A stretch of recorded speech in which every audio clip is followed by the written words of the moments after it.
Shalom anak-anak teacher dimanapun kalian berada. Semoga tetap sehat dan tetap semangat untuk belajar hari ini.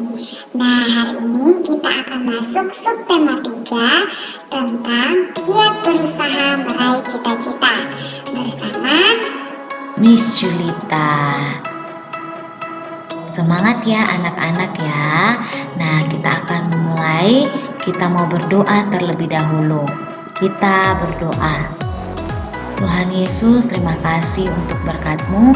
Hari ini kami akan belajar bersama-sama. Tuhan berkati. Semoga apa yang kami pelajari boleh tertanam baik dalam hati dan pikiran kami. Di dalam nama-Mu kami berdoa dan mengucap syukur. Amin. Tujuan pembelajaran kita hari ini, yang pertama, mendeklamasikan puisi dengan lafal, intonasi, dan ekspresi yang tepat. Yang kedua, membuat skema pelestarian sumber daya alam hayati dalam bentuk poster. Kemudian yang ketiga, menjelaskan dan membuat karya seni kolase dengan teknik yang benar. Dan yang keempat, menjelaskan dan mempresentasikan pelestarian makhluk hidup di lingkungan sekitar.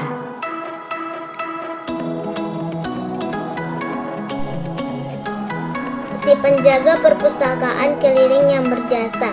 Penjaga perpustakaan keliling itu bernama Bapak Ridwan Sururi, warga desa Serang, Kecamatan Karangreja, Purbalingga. Setiap sore ia berkeliling desa meminjamkan buku secara gratis dengan kuda kesayangannya. Kuda yang ia beri nama Luna itu selalu membawa 2 kotak penuh buku untuk dipinjam anak-anak dan penduduk setempat. Perpustakaan keliling ini menjadi hiburan bagi warga desa setempat. Tanpa memedulikan hujan yang sering kali turun di lereng Gunung Slamet, Pak Ridwan tetap berkeliling desa. Buku-buku yang ia bawa hanya ditutupi dengan plastik. Semua itu ia lakukan dengan harapan agar anak-anak desa gemar membaca dan memiliki pengetahuan yang luas. Dalam seminggu, Pak Ridwan dan Luna mengunjungi sedikitnya sebuah sekolah dasar dan 2 tempat pengajian. Dalam mencatat buku yang dipinjam, Pak Ridwan dibantu oleh putrinya Indriani yang berusia 10 tahun. Untuk memenuhi kebutuhan hidup sehari-hari, Pak Ridwan bekerja sebagai perawat kuda dan menyewakan kudanya setiap Sabtu dan Minggu di sebuah tempat. Ia sengaja membuat perpustakaan keliling menggunakan kuda ini karena prihatin dengan banyaknya anak-anak yang lebih tertarik bermain dengan telepon genggam dibandingkan membaca. Hal yang perlu diperhatikan dalam mendeklamasikan puisi. Nah, ini ada beberapa hal. Yang pertama, lafal yang kamu ucapkan terdengar jelas. Nah, ketika kita mendeklamasikan puisi, kita harus melafalkan. Jadi, setiap kata itu harus terdengar jelas. Kemudian, yang kedua, intonasi sebaiknya sesuai dengan isi puisi. Nah, misalnya puisi tersebut bersemangat, sebaiknya diberi tekanan lebih tinggi. Nah, itu ya. Kemudian yang ketiga, penggunaan jeda. Nah, ada 3 penggunaan jeda anak-anak. Yang pertama, jeda untuk mengambil nafas. Itu dikasih tanda 1 garis miring ya. Kemudian ada jeda untuk berhenti pada pergantian baris. Dan kemudian ada jeda untuk berhenti pada pergantian bait. Kemudian yang keempat, ekspresi sebaiknya sesuai dengan isi puisi. Misalnya, puisi itu sedih, berisi sesuatu hal yang sedih. Berarti kita mengekspresikan wajah yang sedih juga. Ya, jangan sampai puisinya sedih tapi kita tertawa-tertawa. Jadi diperhatikan ya. Kemudian anak-anak kita juga akan melihat tentang hal yang perlu diperhatikan dalam membuat skema pelestarian sumber daya alam hayati dalam bentuk poster. Nah, yang pertama, informasi dan pesan harus singkat, padat, dan jelas. Itu yang pertama ya.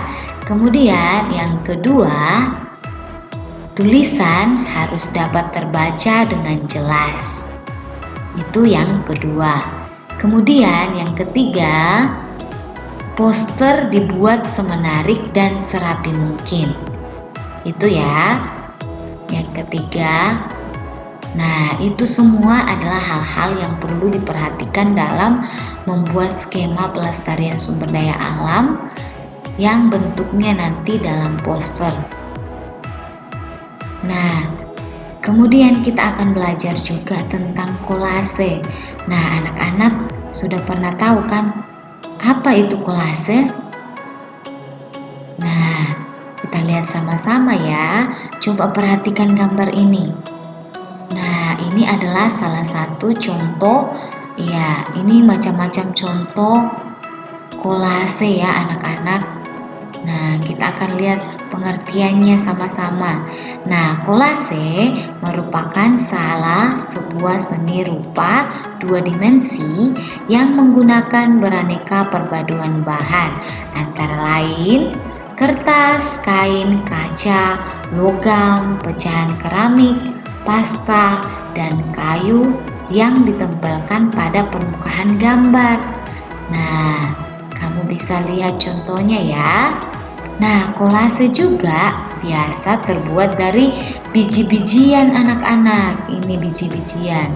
Nah, ini biji-bijian dedaunan. Ya, dedaunan, kertas bekas, ataupun kulit buah dan kulit kayu.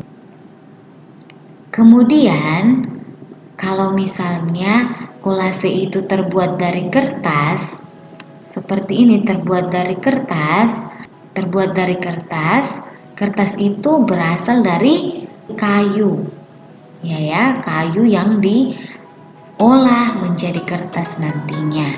Nah, kemudian karena pohon-pohon ini penghasil kertas atau kayu ini penghasil kertas, maka kita harus memelihara tumbuhan yang ada di sekitar kita. Nah, kira-kira bagaimana cara melestarikan makhluk hidup di lingkungan sekitar? Ada yang tahu? Nah, kita akan lihat sama-sama ya. Ini adalah salah satu contoh tempat pelestarian tumbuhan yang kita kenal ya. Yang pertama, cagar alam. Nah, cagar alam ini ciri-cirinya membiarkan ekosistem dalam suatu wilayah apa adanya. Kemudian cagar alam ini perkembangannya terjadi secara proses alami. Kemudian manusia dilarang memasukinya tanpa izin khusus. Dan hewan dan tumbuhan dilindungi di kawasan ini. Nah, contoh cagar alam yaitu cagar alam Pangandaran, itu ada di Jawa Barat. Yang kedua, Taman Nasional.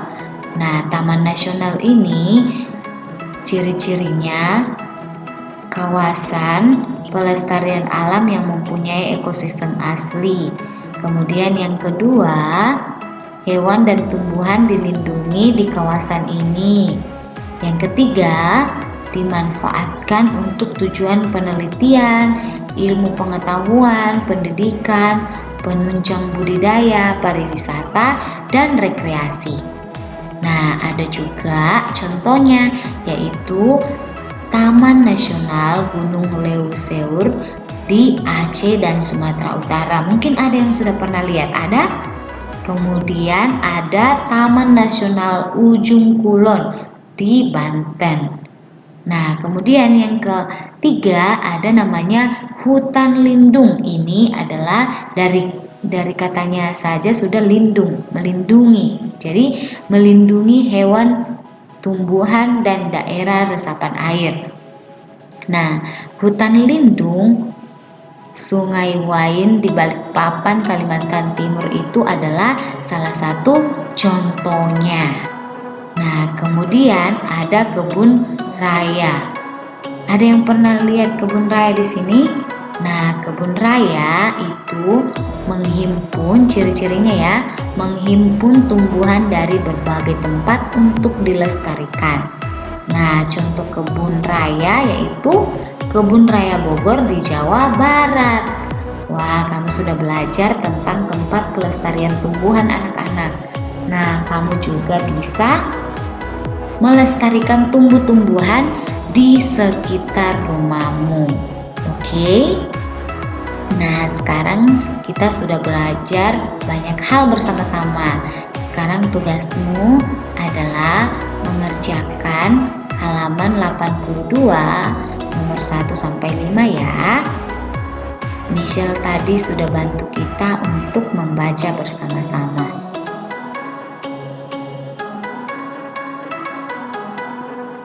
We want to close our lesson. Let's pray. Lord Jesus, we thank you for your blessing. Thank you for your kindness. Now we want to continue our lesson. Please bless us and guide us. In the name of Jesus Christ, we pray to you. Everybody say Amen. See you and God bless you.